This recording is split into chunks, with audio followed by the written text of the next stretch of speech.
തൈക്കാട് മനയിലെ ഓരോ അംഗങ്ങളും അന്നും ഇന്നും പേടിക്കുന്നത് ഒരു മദ്യപിശാചിന്റെ പേരിലാണ്. ഒരു കൊടും വളവ് തിരിഞ്ഞിറങ്ങുമ്പോൾ എല്ലാവരും കണ്ടത് മദ്യാസക്തിയിൽ അലയുന്ന ഒരു ദുരാത്മാവിനെയാണ്.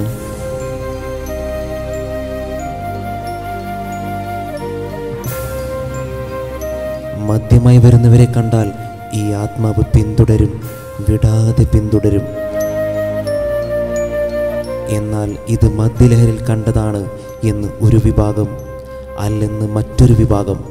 വിശ്വസിക്കുന്നുണ്ടോയെന്ന് വെച്ച് കഴിഞ്ഞാൽ കേട്ടിട്ടുണ്ട്, പക്ഷെ എനിക്ക് അനുഭവമൊന്നുമില്ല. പക്ഷെ ഉണ്ടെന്നുള്ളതാണ് എല്ലാവരും പറയുന്നത്.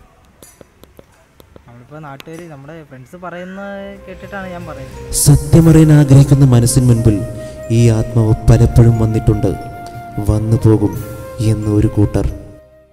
ഉപദ്രവം ഉണ്ടാക്കും.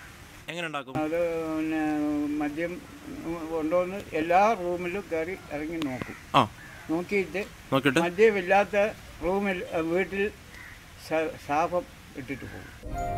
വിശ്വാസങ്ങൾ പറയുന്നത് മദ്യം അന്വേഷിച്ച് ഈ ദുരാത്മാവ് ഈ മനയിൽ ഓരോ മുറിയിലും കയറിയിറങ്ങുമെന്നാണ്.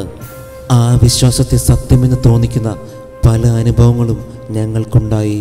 ഞങ്ങൾ രണ്ടുപേരും കൂടെ ഒരു കേസ് ബിയറും മദ്യം എടുത്തു വെച്ച് കുടിച്ചു.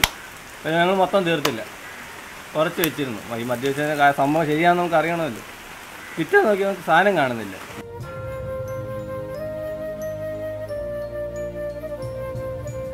കൊടുക്കുന്ന ആൾക്ക് ഇദ്ദേഹം വളരെയധികം സഹായങ്ങൾ ചെയ്യാറുണ്ട്. ഒരു തവണ ഇത് കൊടുക്കാതെ വന്നു കഴിഞ്ഞാൽ അത് അദ്ദേഹത്തിൻ്റെ ഒരു ശാപം പോലെ അദ്ദേഹത്തിൻ്റെ കുടുംബവും അദ്ദേഹത്തിൻ്റെ ചുറ്റുപാടുകളും മൊത്തം നശിച്ച് പോകുന്ന രീതികളുണ്ട്. ഇവിടെ പല കുടുംബത്തും അങ്ങനെ ഉണ്ടായിട്ടുണ്ട്. പക്ഷെ നമ്മുടെ ഇല്ലത്ത് ഇങ്ങനൊരു രീതി കാരണവന്മാർ മദ്യം കൊടുത്തിരുന്നു. അപ്പോൾ അതുകൊണ്ട് ഇല്ലത്തെ ഇതുവരെ അങ്ങനെ ഒരു രീതിയിൽ ഇത് ബാധിക്കപ്പെട്ടിട്ടില്ല.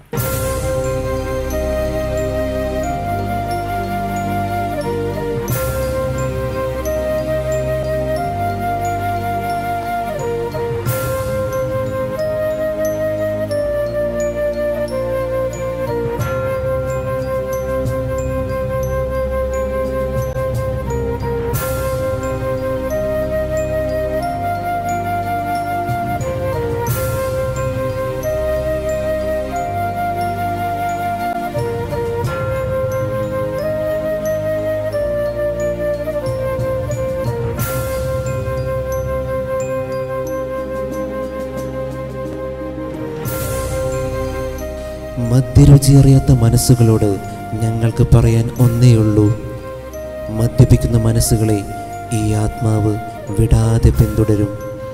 അതിൽ നിങ്ങളാരും ഉണ്ടാകരുതേ എന്ന പ്രാർത്ഥനയോടെ മദ്യാനന്തരം യാത്ര തുടരും.